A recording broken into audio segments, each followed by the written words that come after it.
Howdy folks, and Merry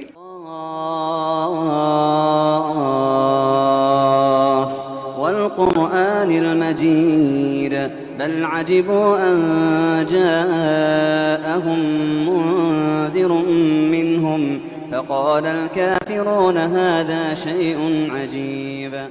Guys, it's that time of year again, and quite honestly, I think a lot of us get tired of having to repeat the same things over and over again to our beloved community. But it goes without saying that over and over again, we have the same issues coming again, year after year. With celebrities like Mo Salah and other professional athletes celebrating this time of year, called Christmas, it makes it very difficult for the average person to stay away from these same activities and celebrations that their role models are partaking in. Look, at the end of the day, everybody wants to have people to follow. They look up to people, right? People look up to me. People look up to other du'at. But we have to ask ourselves, are we really putting the correct role models in our life? This time of the year goes without saying that it is a celebration that is not a celebration of the Muslims. While you might say, well, hey, what's the harm in it? You know, we're just wishing them well and we want good for them. That's fine. You can wish people well. But think about it like this. If someone was to come and to tell you, hey, you know what? Your religion is this and Allah is this and your Prophet Muhammad is this, would we go to that person and tell them, thank you, may you be blessed, and celebrate these kind of things for saying such blasphemy? Well, at the end of the day, this day is being celebrated as a day that God had a son. Wa'a'udhu billah, for God, the Creator, is all powerful and He is free from such associations. Yes, we love Jesus. How many times do we have to reiterate it? Jesus is a great prophet. He is someone very beloved to God Almighty. But He is not the Son of God in the literal sense. If you mean in the metaphorical sense that He's loved by God, that He's a prophet of God, like David was the begotten son of God, like Isaac and Jacob and Ephraim and the judges, all of these people in the Bible were considered sons of God. You know, God's got sons by the tons.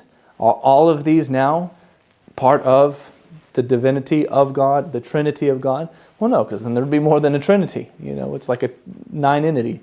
At the end of the day, we have to understand that the Prophet Muhammad, peace and blessings be upon him, gave us clear guidance for which we should live our lives. Also, the Prophet Muhammad, peace and blessings be upon him, said, "Man tashabbaha biqawmin fahuwa minhum." Whoever imitates a people is from them. And as I've mentioned before, this imitation is not in things like dress or wearing hats that are from the general acts of people, but rather in their ceremonial and religious practices. So if you're imitating a people based on something that is so fundamental to another religion and you want to be like them, then you should worry about actually being raised amongst them on the Day of Judgment. It really is that big of a deal. And now if you say, well, you know, it's boring, you know, what are we going to look like if we're not that? Look, I get it. I'm a convert. When I first converted, it was so hard not partaking in these things and having to tell people, because at the end of the day, let's face it, you look like a Scrooge. But the thing is we should fear what God will say and do to us in the hereafter more than we should fear what people say and do to us. Because at the end of the day, these people who we're trying to please, they won't be able to help us on the Day of Judgment. We only think that they're going to be able to help us now by fitting in with them and gaining their acceptance. But even that, God Almighty says in the final revelation, وَلَن تَرْضَى عَنْكَ الْيَهُودُ وَلَا النَّصَارَى حَتَّى تَتَّبِعَ مِلَّتَهُمْ. Never will the Jews and the Christians, or anyone else like them, will ever be pleased with you until you join their millah. Like it's almost like their cult, their way, their close following. So even if you compromise a little bit here, they're going to keep asking from you until you have to leave Islam completely. Brothers and sisters, it's a slippery slope. Why risk your akhirah on this one holiday that has nothing to do with the truth, has nothing to do with the worship of the one God, but rather is steeped in paganism? I mean, look, we even see these Christians who don't celebrate Christmas because they understand the pagan roots and how things like the Christmas tree and the wreaths, these are all pagan symbols that are actually forbidden in the Bible. Why would we want to be amongst those who are imitating and following after people who are following nothing but guidance? Brothers and sisters, we have an amazing, legendary tradition that has been preserved and passed down to us. Take ownership of that tradition. Love it, live in it, recognize that what we have is superior to any other tradition and way that anyone else has. And when you own it and you have that confidence, then you'll be able to go about these times of year with safety and security, knowing, you know what?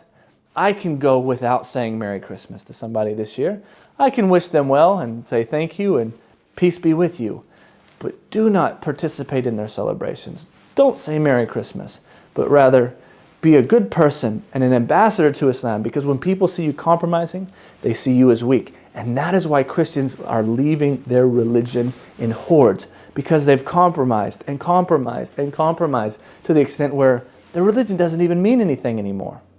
And this goes for all of these other world religions today. Islam, we have no compromise in our religion.